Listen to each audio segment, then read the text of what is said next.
Well, hello, writers. Welcome to episode number 73 of How Do You Write? I'm Rachael Herron, and I'm so glad that you're here with me. Today, I have a crazy good interview with Fábio M. Barreto. And I met him at the Writer's Digest conference, like I met a lot of people there.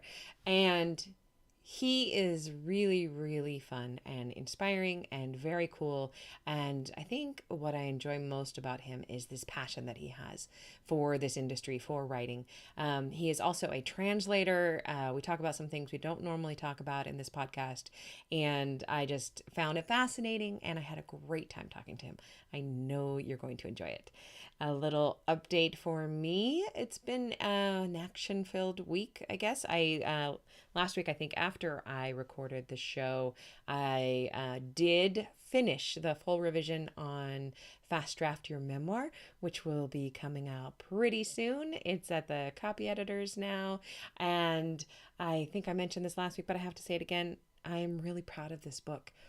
I worked really hard on it and I have put so much of myself into it that it is about memoir. It is about writing memoir, but it is everything else I know about writing, all shoved into this book.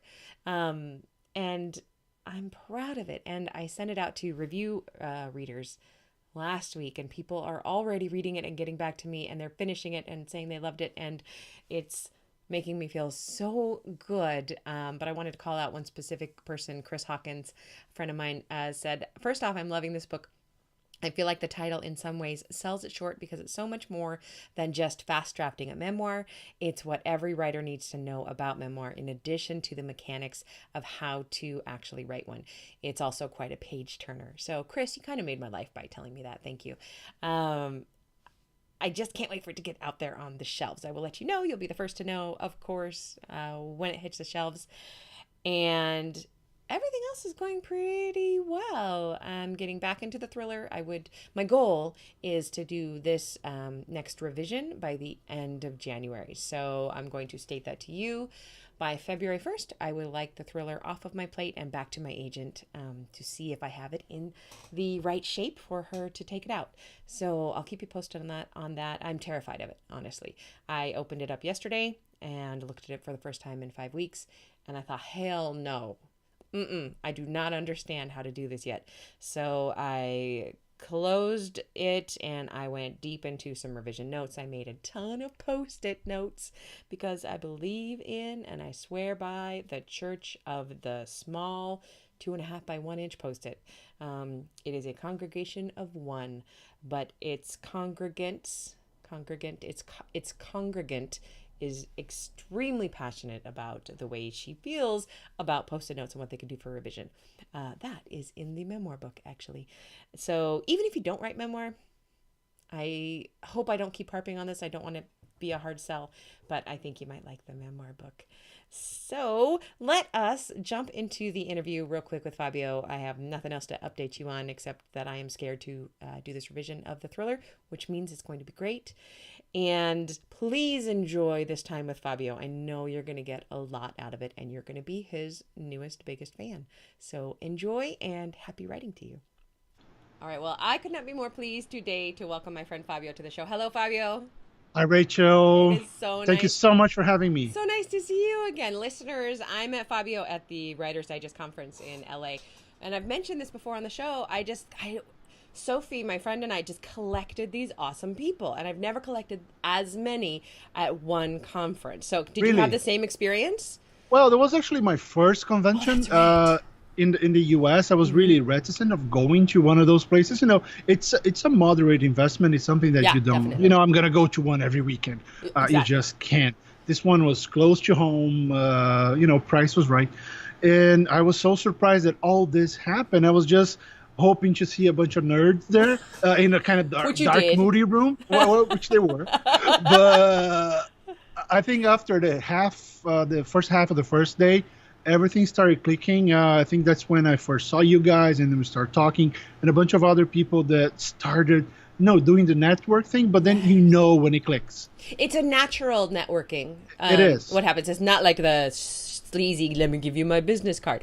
It was just fun, So let me give you a quick introduction for people who don't know you.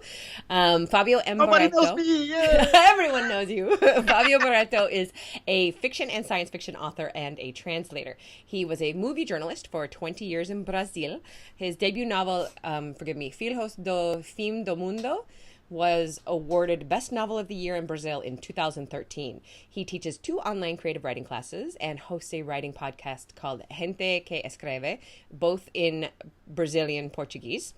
As a translator, he has worked with Neil Gaiman and George R. R. Martin and dozens of Netflix movies and shows. He lives in LA, of course you do, with your wife and 2 kids. He also loves archery and hates writing in the third person. I love that sentence because people say, I think they think that somebody else writes our bios or what. No, we do. We do. It's so weird. Let's think about ourselves as somebody else.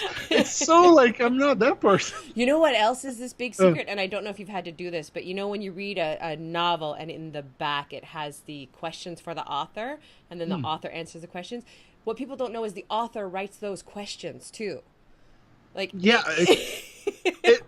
Here's the thing, people. We write almost everything that's in there. All of it. The one thing I wish you could write more often will be the actual synopsis, the one on the back. Normally, that's marketing who does it. On my novel, and it's kind of funny that you read everything with a Spanish accent. Which has nothing to do with the which is fine. Actually, with an Italian accent because I don't even speak Spanish well. Well, but I said gente is pretty much Spanish. But my novel Filhos do Mundo, the editor, the marketing department wrote the synopsis, and they spoiled the first 3 chapters. And it was like, no! Yeah. That's terrible. Usually my editors write the back blurb for me, but I have an editing hand in it. And I actually like that they do that because I hate doing it. I should be better at it, but I'm not.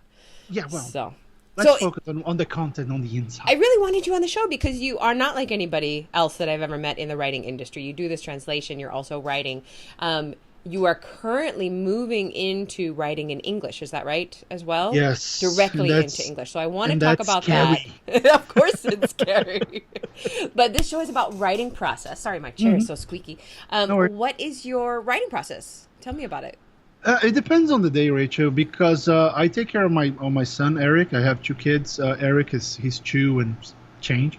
And he's with me all day long. So, and you imagine a toddler climbing on you, running around the house, trying to kill himself every 15 seconds. And how can you concentrate? I can't even imagine. I locked my dog in the bedroom accidentally this morning, and I forgot about her for 5 hours. And then you realize the house is so peaceful. I wish it was always like this. Right now, listeners, his son is on a nap break. So he's on a nap break. We've been coordinating this for like 2 weeks already. Okay, ping me when he goes to sleep. Yeah. That's what happens. So this is pretty much what happens.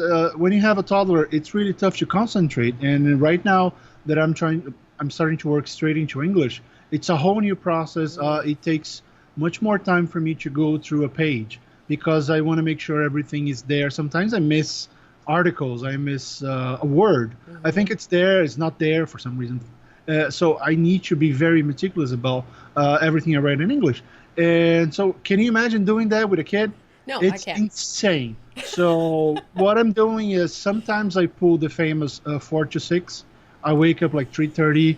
I go to bed at 9. Yeah. I go to bed at 9-ish. Wake up at 3 something. Start working at 4. Do some work until 6. Do the whole day of taking care of him, and write an extra hour at night. Yeah. That's what I'm trying to do. But my wife's being amazing. She's been taking some days off or half days off, so she can come back home, and then I go to the library. Yeah. I'm a library guy. I hate going to the coffee shop. Coffee shops too, a lot of movement, and there's a coffee that smells like I don't like. So I go to the library every time I can put like 2 or 3 hours of work at the library. It's so productive.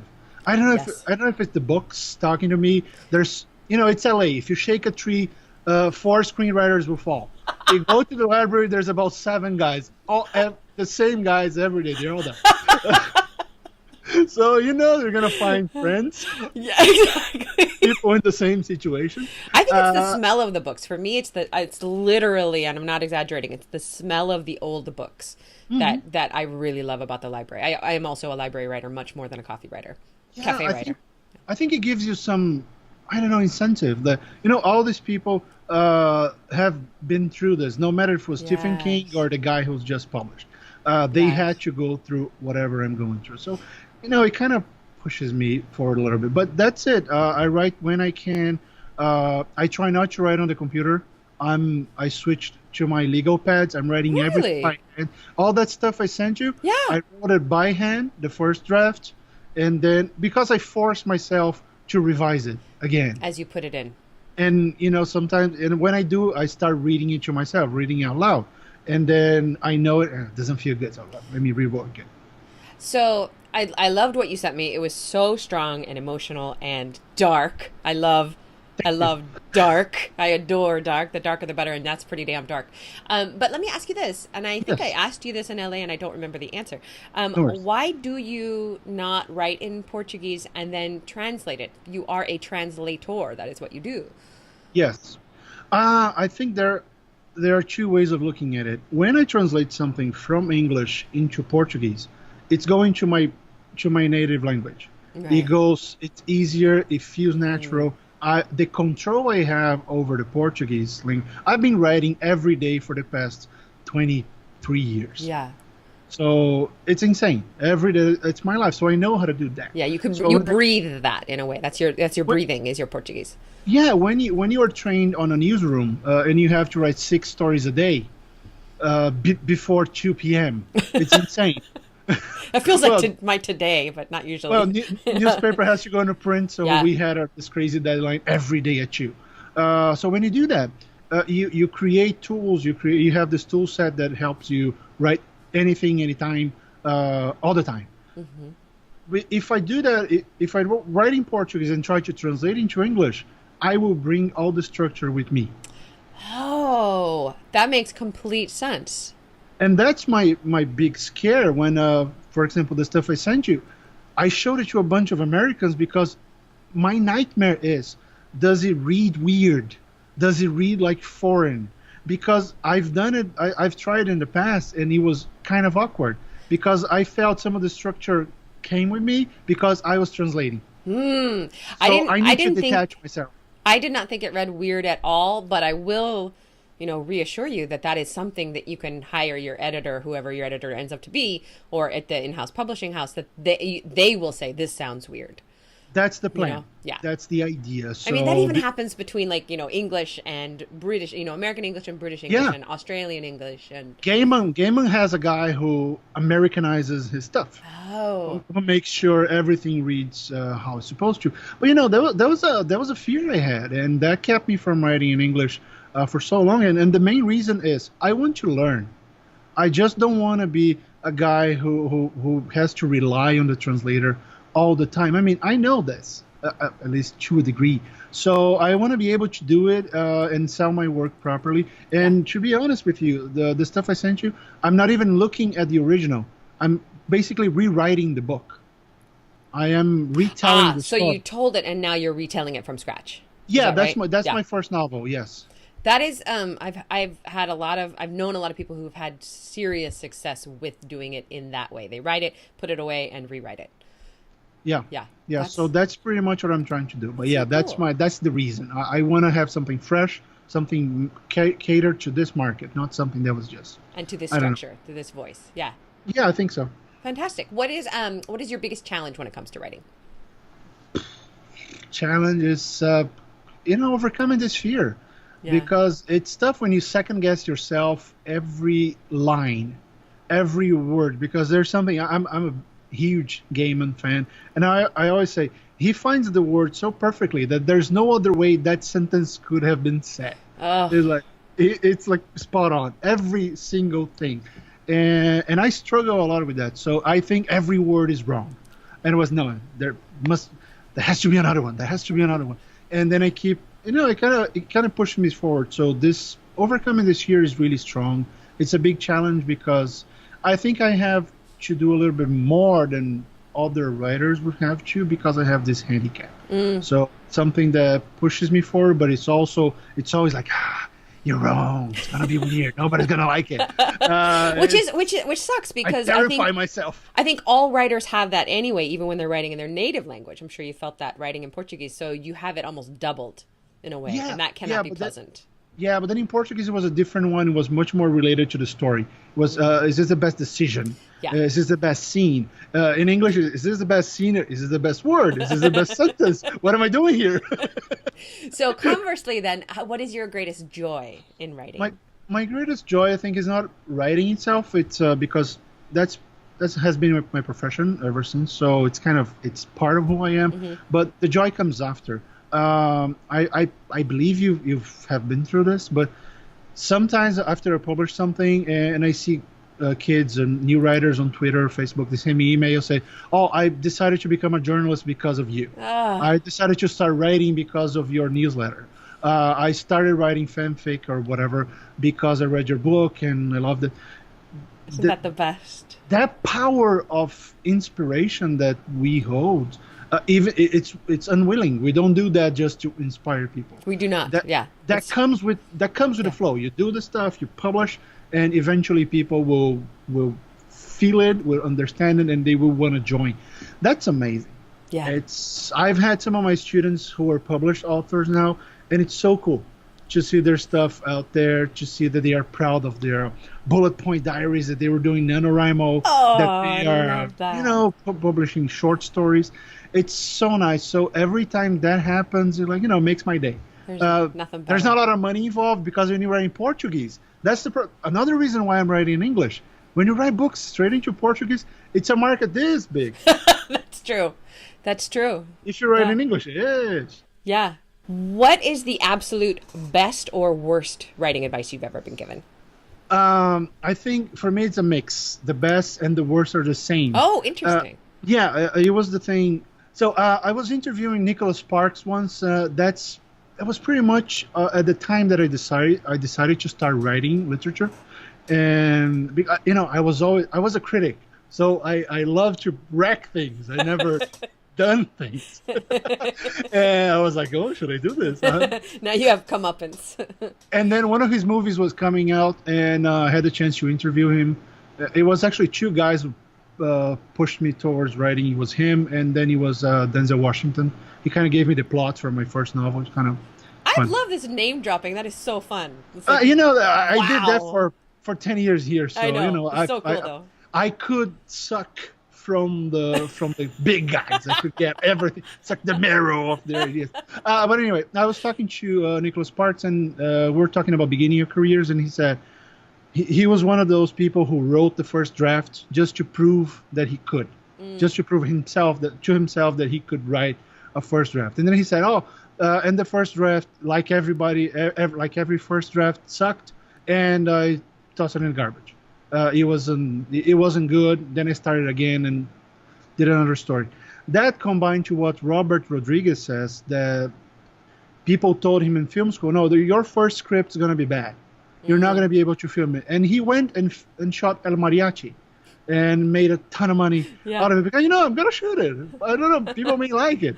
So Sparks told me that, and I was thinking, should I really put like an year of effort of my life into a novel that's not going anywhere, just to see if I can take the load? And I said, it's kind of wasting my time. I've been writing for 20 years. I know how to write. I may not be the best storyteller ever. I'm not saying I am. I'm just saying I know how to put words down that will make sense. That's writing, right? Words one after the other make sense. That's right. So I could do that. So I decided I'm not going to write a first novel just to prove myself. I'm going to write it. I'm going to publish it. And that's exactly what I did. I got that bad advice, which was, write it and toss it, and then do it again. No. I'm going to do it right. So I will write a chapter. I will rewrite it. So I decided that I will get the story. So I wrote my first draft. I sent it to the publisher. I got picked up. It wasn't even finished. I had like 70% in. Holy cow! They loved the story. I had shot a short video, a short film in film school using the prologue. So I sold the story, and that's because of that bad advice that, oh, you should throw it away. I don't think we should throw it away unless it's really, really, really bad. Unless I you're love doing, hearing this because it has been something that has come up on the show a lot, and we hear it from everyone. And the fact is, I think the truth of the matter is that it's said because so many of us writers do have, like I personally have 3 manuscripts in the drawer which are so bad I could never publish them. But I know that I needed to do those. I wasn't good enough yet. I didn't have 20 years writing experience. I didn't have much writing experience at all. And so that's the way it worked for me. But there's nothing saying that you can't publish a first novel. And I think that people need to hear that. I think that's really encouraging. Yeah, it's not set in stone. And that's what I keep telling my students and whoever comes for advice is that it may be the case, as you said. You may write something. There's a bunch of short stories I'm never going to show anyone. But the point is, if you can and if you have the time and if you have the chops for it, why not try to actually have a better first draft? Because it's just, you're doing the work, right? Yeah. You have the story. They might not be the best characters ever. There might be flaws in it, and there will be. There is in everything. Yeah. In everything. Why not? Finish it, but just rewrite it. Because one of the things that I listen a lot, I hear a lot from youngsters is that they don't believe in rewrites. You have to. No. You have to. It's almost impossible for you to put out a first draft. If somebody did it successfully and it was a good book, I would be so impressed. How do you feel about revision? Personally, I love it way more than first drafting. Which is your preference? No, I love it. I think it's better when someone does it for you. When you have an editor that would jump in. Absolutely. Yeah. And this is something that I wasn't fortunate enough to have it on my debut novel. I didn't have an editor. I had a guy who was posing as an editor. He just gave me like 2 notes on the end, and there was nothing on the middle. So I had to basically jump back in and try to fix everything I could. And I've missed a bunch of stuff. Yeah. There is a lot of things there that that's why I'm rewriting. 10 years later, I think I can do a better job. But I think when an editor can jump in with the same mindset you have, and it has the same goal that your story has, because I've seen editors that they had their own agendas. Oh, I want to take the story this way. No, they have to be on the same page with you. Mm-hmm. If the editor can jump in with you, that's amazing. If not, you should go in, show people, beta readers, that's what they're there for. Ask them around. They will tell you, hey, this character is not doing anything for me. Mm-hmm. Either kill the character, take it out, rewrite it, fix something. Because something I've learned in film school is this: if you show an original to someone and to people, and one person says, "Oh, it's weird," you ignore it. 2 people say, "Yeah, it's kind of weird." You think about it. If 3 people tell you, shut up and rewrite. That is the rule of 3. My friend Nicole Peeler says the same thing. She's a professor at Seton Hill, and she calls it the rule of 3. And if 3 people all tell you the same thing, then listen. You do it. Listen. You are wrong. We have to accept that we are wrong. We are not. Yeah. Although we are gods in our words, we are not gods to the readers. Yeah. And readers can take the story anywhere they want. That's where a lot of frustration comes from, because I hoped your character would do this, and you did that. Mm-hmm. So make sure whatever you did, it's remarkable, it's interesting, because they're not going to buy everything you push to them. Exactly. They will have different opinions. Oh, so if people are telling you that's bad, just listen, because you're going to be in trouble. Don't be overconfident. I think that's the key. Even with my 20 years experience in writing in Portuguese, I doubted this story. I was like, I put too much of myself in it. And when people say, "Oh, I hate your protagonist," but that's a good thing, because there was a connection. They hated it. It made them feel something. Yeah. Hey, I hate your protagonist is better than, how'd you like it? It's okay. I loved it. Really? No, you didn't. No, you didn't. I prefer a 1-star review to a 2 or a 3-star review. If you give me a 3-star review, it's ambivalent. If you give me a 1-star, I made you hate it. And I evoked a feeling in you, and that's... I evoked a feeling. The anger. The wrath. The wrath. Can you share a quick craft tip of any sort with us? I had something here on the email. If I close the window. Where was it? Hang on. Let me. It was a good one. Let me look for I it. can look it up.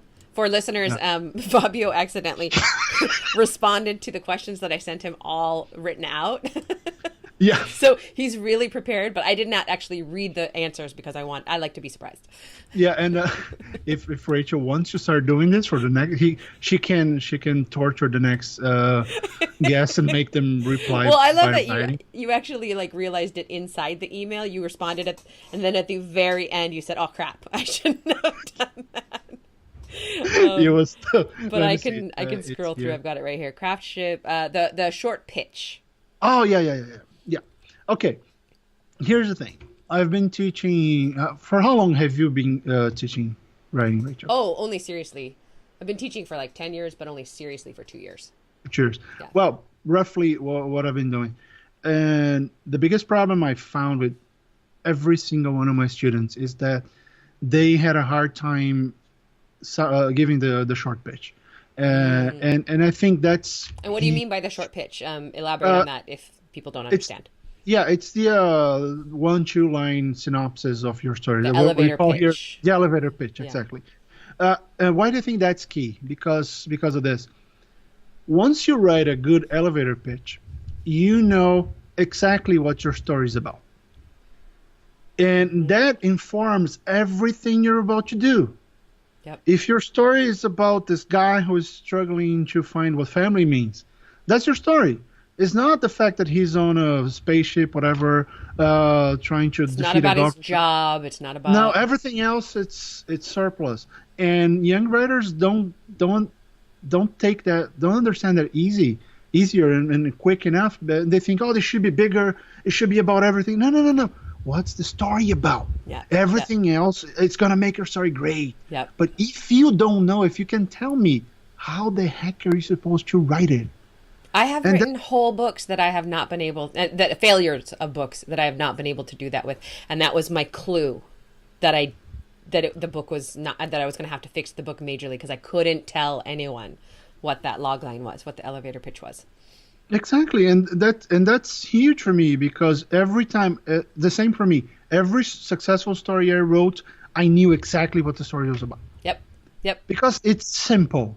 Like there's this period fantasy I wrote is about the first ferry coming from Europe to Brazil, and she finds the local fairy creatures, and it's all about finding identity. It's all about the clash of cultures, because it's a classic Tinkerbell fairy finding this kind of monstrous Brazilian creature, and there's this big clash. That was the story. A bunch of people don't get it, but because nobody kind of focused on that. It's a cultural clash. There's a bunch of things going back and forth.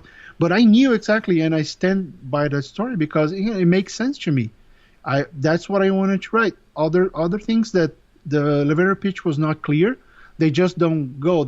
You hardly finish it. When you do, you feel there's something's missing. Mm-hmm. It's because you never had an end game. Mm-hmm. And I think the elevator pitch makes it clear.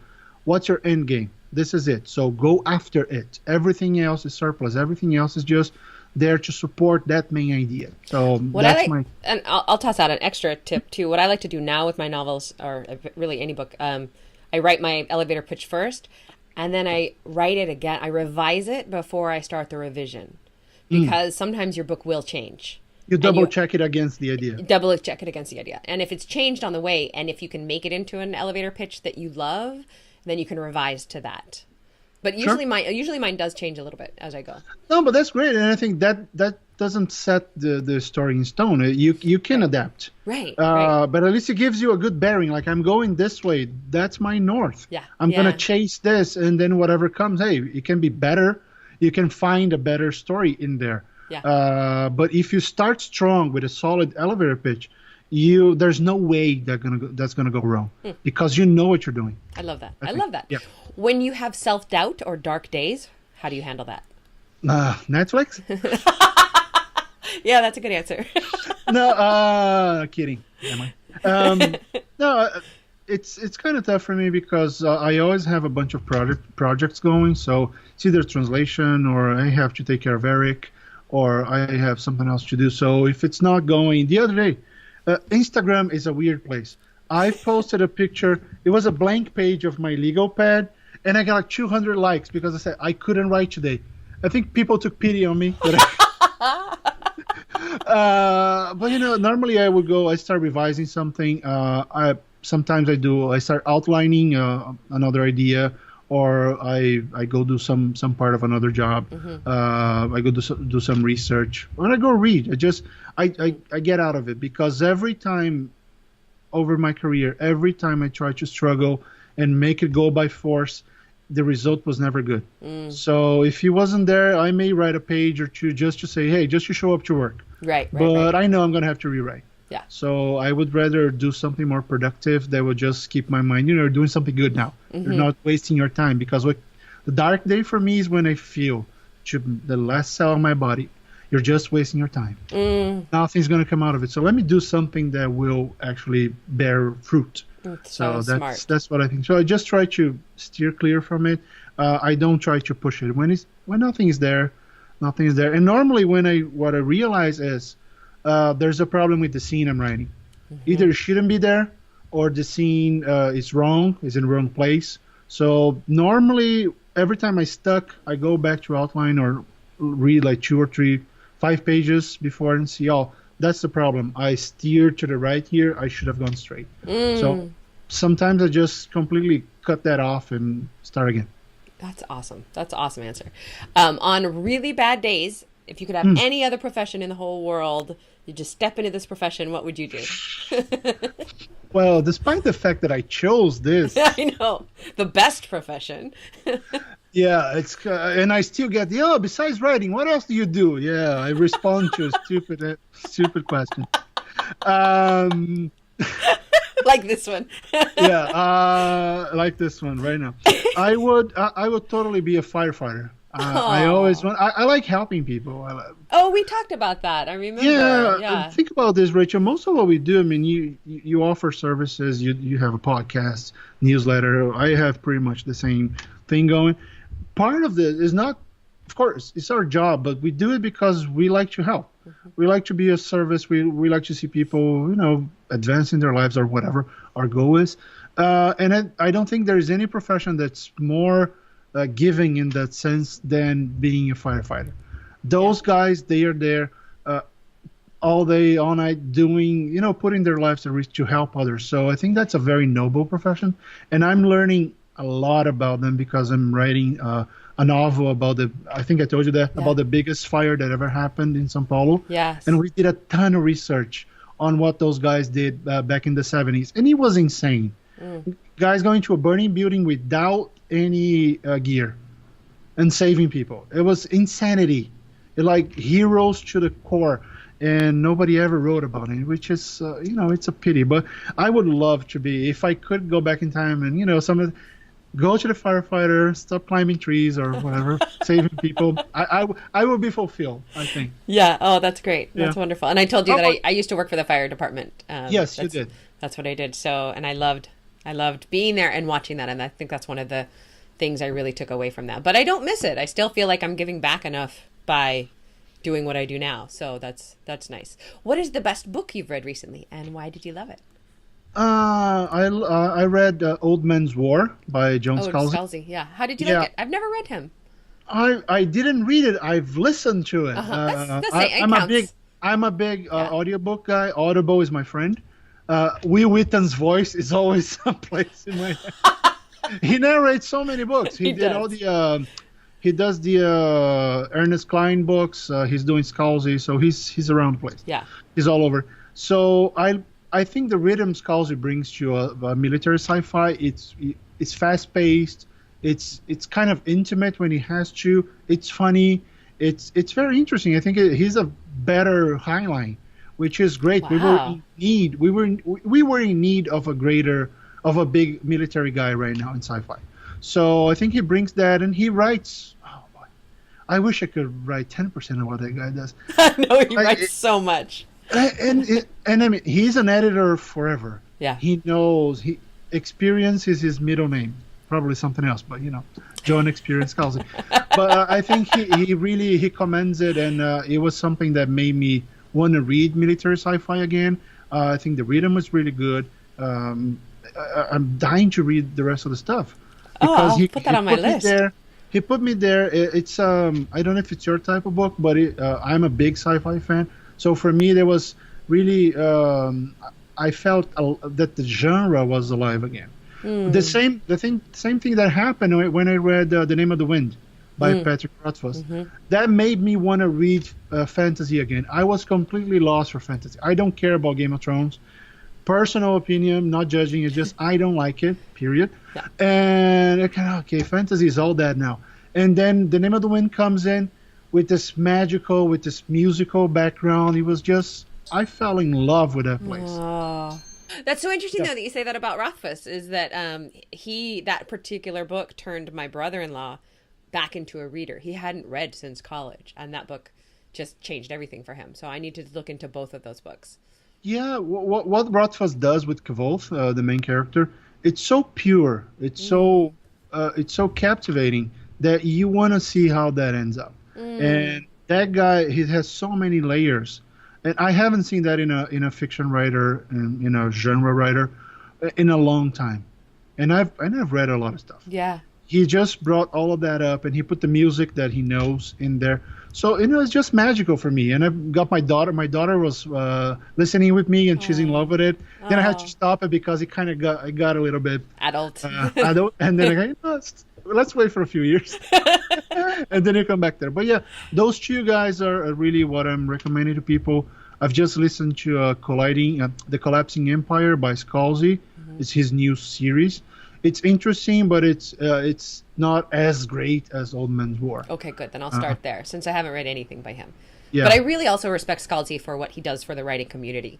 He is such a giver and a sharer and a defender of genre. I admire him so much for that. I became his fan. I wasn't. And now yeah. Me too. What would you like to plug right now? Where can we find you? Tell us where you are, what you're doing. I'm in LA. You're in a chair? In a chair. I don't have a lot of stuff in English right now. This is actually, thank you for this. This is actually my first podcast in English. Yeah. I love it. I love that. I'm so excited. I was desperate. I was terrified about this. Like I'm gonna botch it. You did not botch I'm gonna be like. Unless your 2-year-old right now comes and rips the headset off your head, you've done a great job. Yeah, thank you so much. So I have a podcast, as Rachel mentioned in the beginning. It's so far it's in Portuguese only. It's called Gente Que Escreve, People Who Write.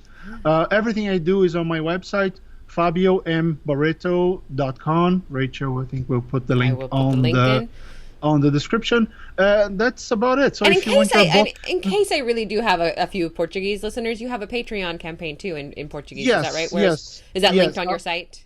Yes, everything is listed on my site because our supporters for the podcast are awesome. We are the only Brazilian writer-oriented podcast now. We are weekly. We do a lot of stuff. We try to help. We give tips. We read their stuff. We are inspired on a screenwriting podcast called Script Notes. Don't know if you know it. I've heard of it, but I haven't listened to it. Yeah, by John August. He wrote Big Fish. He wrote a bunch of Team Butter stuff. So I kind of copy their motto, and we're doing that. So we have a campaign on Patreon and on the Brazilian crowdfunding site. So if you want to chip in and listen to two crazy Brazilian writers talking about writing, hey, I wish I spoke Portuguese. I would. Yeah, and if you need translations for Portuguese, I'm available. You're the guy. Thank you so much, Fabio. This was just such a delight to talk to you and reconnect with you, and I'm just so glad that we are friends now and that we're in connection. Yeah. Thank you so much, Rachel. It was a pleasure meeting you there. Thank you for the invite. Thank you so much for everybody who was listening. Maybe see you next time. Yes. Take care. Bye. Bye.